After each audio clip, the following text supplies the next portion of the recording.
Hiyo mga kamaster, ayan, gumawa tayo ng paratang ubi. Ayan, kudo. Kudo ang tawagin sa Nepal, kudo. Ayan. Ito yung paggawa o para siyang sampurado.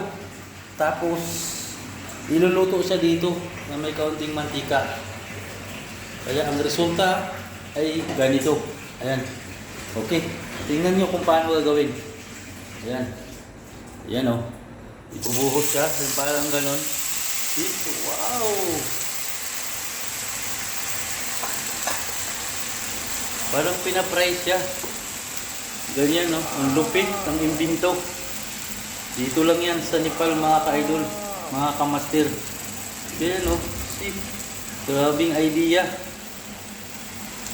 Yung sampurado, pinapray. Oh, see? Galing, di ba? Kita niyo naman, oh. Ganun ang paggawa. Harina lang yan, harina. Tapos ilagyan ng ubi flavor. Sabi, oh wow, convincing. Grabe. Kita nyo? Sarap oh. Looks delicious. Tingnan nyo hanggat maluto. Takpan muna natin. Yan, takpan. Takpan natin, okay? Yan, nakatakip na.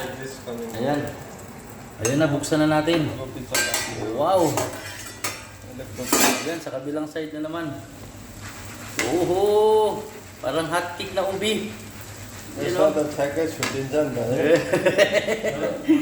Very nice. Yan, babalik na rin natin. Yan. Yan, luto na kasi yung kabilang side. Grabe ang imbento nito. Dito lang yan. Ang galing niya mag-imbento ng pagkain. Yan o, babalik na rin yan. Oh, wow! Diba?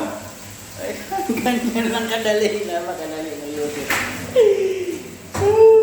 Yan, luto na mga kamaster. Ayan, luto na.